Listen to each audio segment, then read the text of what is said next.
বা কি কারণ হতে পারে? দেখুন, এটা তো কোনো ভালো উদ্দেশ্যে তো আনা হয়নি, ঠিক আছে। আমাদের ধারণা যে এটা উদ্ধার হয়ে গেছে, ভালো হয়েছে, হয়তো ইলেকশনে ব্যবহার হতে পারতো। এটা তো এখন কোন পরিস্থিতিতে কী উদ্দেশ্যে জানা হচ্ছে এটা জানি।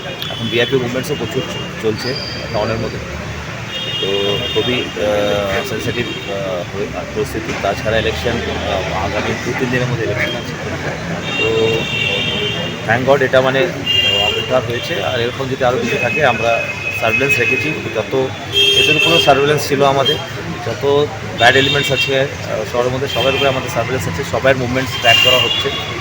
আশা করি এরকম আরও কিছু যদি থাকে টাউনের মধ্যে তো আমরা আপনি কি মনে করেন ওর থ্রুতে আরও এই চক্রটা কে চালাচ্ছে বা কিছু? আমরা কেস করে ইনফরমেশন করবো, অফকোর্স ইনফরমেশন আমরা চেষ্টা করবো যে সোর্স অ্যান্ড ডেস্টিনেশন। এটা কি শহরেই তৈরি করা হয়েছে? হ্যাঁ, এটা তো এখনও মানে জানা যায়নি, কিন্তু আমরা সোর্স অ্যান্ড ডেস্টিনেশন আমাদের এখন মানে ইনভেস্টিগেশন মেইন পার্ট এটা। স্যার পাশে বস্তাবন্দিগুলি কি? এটা যেহেতু এক্সপ্লোসিভ, তো একটা মিনিমাম এসওপি আছে, যেটা যদি বাই চান্স কিছু এটা নিরাপত্তার জন্য। হ্যাঁ, এটা যদি ব্যারিকেড আর স্যান্ড ব্যাগস রাখা হয়েছে, সো দ্যাট এটা যদি স্প্লিন্টার কাউকে ইঞ্জুরি না হয়। স্যার, নাকা নিয়ে একটা অভিযোগ রয়েছে যে 10টার পরে কিছু কিছু নাকা রয়েছে সেখানে প্রপার চেকিং হচ্ছে না, কী বলবেন? দেখুন, নাকা তো 21টা আছে, 10টা পুলিশ নাকা, 11টা এসএসটি নাকা, যেটা ইলেকশন ডিপার্টমেন্ট বসিয়েছে।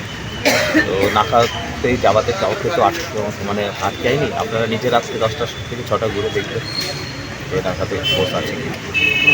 যদি এরকম থাকে তো ক্যামেরাবন্দিতে আমরা ইউজ করবো। তো ওর মধ্যে একজন পালাতে সক্ষম হয়েছে, একজন ধরা পড়েছে। তো যে ধরা পড়েছে তার নাম হচ্ছে আমির হোসেন, বাবার নাম আবুল আয়েক ভুইয়া, রাজনগর বাড়ি। ওনার পজিশন থেকে 10টা ফ্রুট বম, দেশি বম যেটা বলে ফ্রুট বম সাসপেক্টে ধরা পড়েছে। আমরা ডিজিটাল টিমকে ডেকেছি তাকে মানে ডিসপোজ করার জন্য। আর এর সঙ্গে যে পালিয়েছে এর নাম হচ্ছে মোবারক আলী, বাড়ি আলিয়াস টিঙ্কু, বাড়ি বড় গুলচেকটা। তাতে টিম বাইরে আছে, ওর খোঁজ নিচ্ছে। আশা করি ও অ্যারেস্ট হবে। এখন আমরা প্রিভিয়াস টিম আসার পরে এটাকে ইন্সপেক্ট করার পরে আমরা সুমোটো কমপ্লেন নেবো। এটাকে সুমোটো কমপ্লেন নেওয়ার পরে আমরা এই বাকি আমরা আমির হোসেন বাড়িও কাজ করে এসেছি, আরও কিছু আছে নাকি এটা পাওয়া যায়নি। এখন ইন্টারোগেশনে জানা যাবে যে আরও আছে। বেসিক্যালি পারপাস হচ্ছে যে জিরো ভায়োলেন্স যে গোল করার যে আমাদের ইচ্ছা আছে, এটার মধ্যে আমরা এরকম অস্ত্র এক্সপ্লোজিভ যেগুলোই ব্যবহার হতে পারে সাসপেক্টেড, এগুলো আমরা ইলিগাল আর্মস অ্যান্ড এক্সপ্লোজিভ সিজ করার আছে।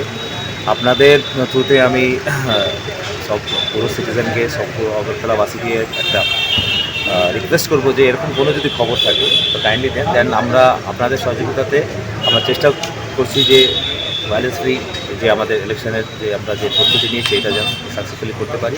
তো কাইন্ডলি খবর দিবেন, আমাদের নাম গোপন রাখা যাবে। আর এইসব যে আগ্নেয়াস্ত্র বা এক্সপ্লোজিভ বম এগুলো আছে, এগুলো উদ্ধার করতে সাহায্য করতে হবে। আপনাদের কাছেও, মিডিয়াদের কাছেও আমাদের হাতের করে নিবেদন আছে যে আপনাদের নজরেও এরকম